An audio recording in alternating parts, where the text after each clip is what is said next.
Black Science TV 111, Osei Kufuor, I'm back at y'all again. Now, today I'm coming to talk about fear and how it stagnates our DNA. Because in our DNA, we have something that is attached to other planets, other planes, other dimensions. And through these attachments, our thoughts are being controlled and can be controlled by certain governmental agents and beings whose bloodline only exists in the inner earth. When I say the inner earth, I'm talking about the physical planet that we live on. And you have to understand that inside of this earth, there are civilizations of agents who are not able to perceive the things that we perceive unless our DNA is digested inside of their shells. And our DNA, which we call the melanin, we have a chemical compound which is very spiritual, it's very ancient. Our ancestors knew about this. It goes beyond star systems. It is the oldest matter beyond the invisible senses. So the things that we sense now is that which is the devolving aspect of what we call spirit. Now, in our DNA, we hold memory. And in this memory is certain aspects of the gods, what we call the gods or the force, which we are. We are fragments of the force, different personalities existing within the realm of the physical or the third dimension. Now, we look at this word that we call fear. Fear kills the soul. It inactivates or makes inactive that which we call reality. The reality is that some illusions are realities. And what I mean by some illusions being realities, I'm going to give you a good example, this coronavirus. The word coronavirus is just a shell. It's alive though. It's alive on the surface. But it needs a heart to beat inside of it in order for it to be real to you, to affect you. So when you give your attention to this shell that we call the coronavirus or this word, you give it soul, you give it a heartbeat to live, to control you. And now it becomes a part of you. Every word that we speak that comes from our mind is alive when we give attention to it in a way where it controls us. And how does it control us? When we insert what we call fear. Fear is the biggest enemy of man. I'm going to say that again. Fear is the biggest enemy of man. Why? Because anytime you are on a fear frequency and something is introduced to you that's detrimental through a word, then you make it live. You bring that Frankenstein alive, and then you have created something which is your worst enemy. And then through all reality, you have become your own worst enemy. Fear shouldn't exist to no one. It was introduced to you as a tactic for you to assist certain people who don't have an emotion, who don't have a spirit, who don't have a soul, who can't see the way that you see, who don't have the genetic makeup to feel the way that you feel, to love the way that you love. And now even love has been tampered with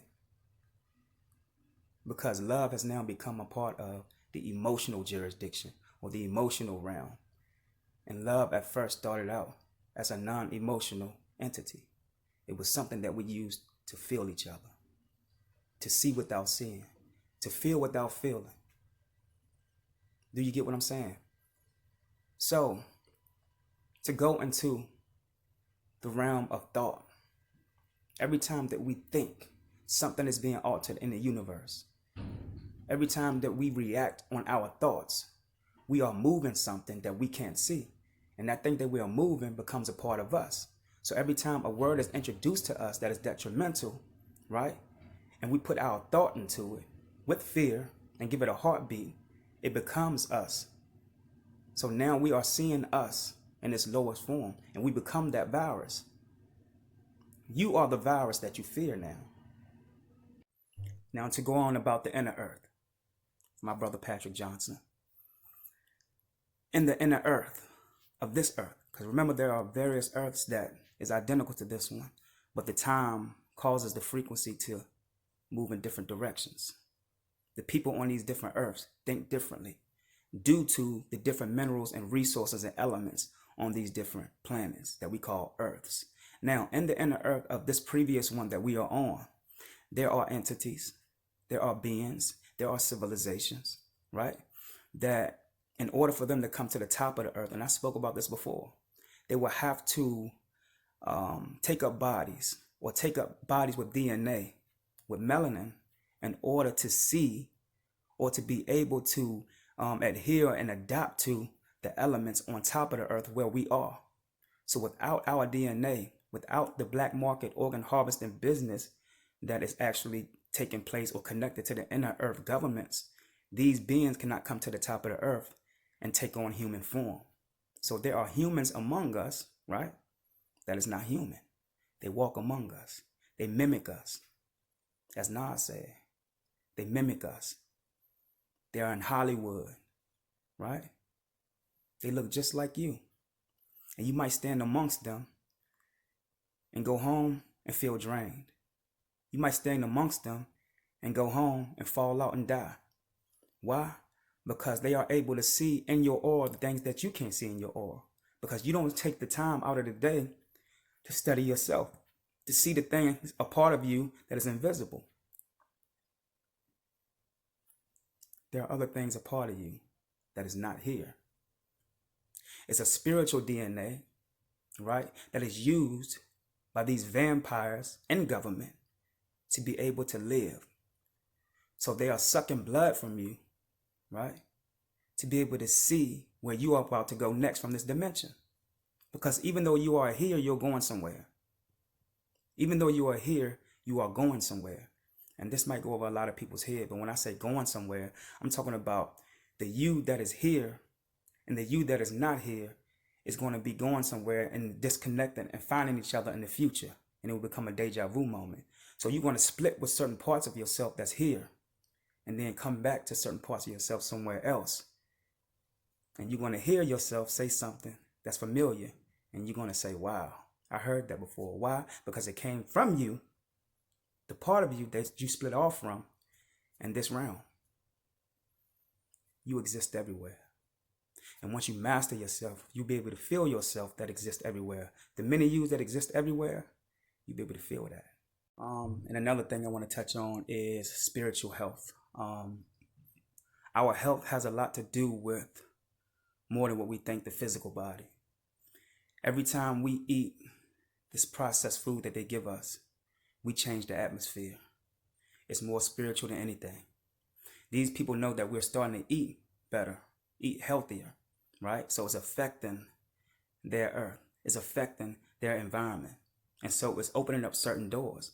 Because when you start to respect the body, then you start to respect that which you are connected to, which is that force, or we call that God. And certain doors start to open. So now it's affecting them. It's attacking them. And so they have to now manipulate you through introducing to you words and frequencies that carry low vibrations. So now that we are eating healthier, we are now hurting the people who are not human. Now that we are eating healthier, we are now hurting the environment of those people that are not human. Our health, right? When we eat healthy, we raise the vibration of our atmosphere. And when you raise the vibration in the atmosphere of beings who can only survive off of low vibrations, you are being attacked now by people who are trying to go to war spiritually with your health. Your health is not just what you put in your body. Your health is how you think. Your health is the people you are around. You can be as healthy as you think you are, but get around a person whose energy is genetically modified. And I guarantee you that all those physical, healthy foods that you're eating will no longer become sufficient to your mentality of health, your physicality of health, and your spirituality of health. Because it's how you think. Because when you think, you are eating. And when you think a certain type of way, right? When you think on a higher vibration, you are hurting those entities that you can't see around you that's running these governments. There are things around us that we can't see that's running governments, that can see us, that can control us when we put certain chemicals in our body. Don't think for 1 second, just because these two eyes can't see the different types of matter or particles of matter around us, that it does not exist. There are civilizations around us right now that we can't see, that is invisible. And during certain seasons, they have the power to influence you through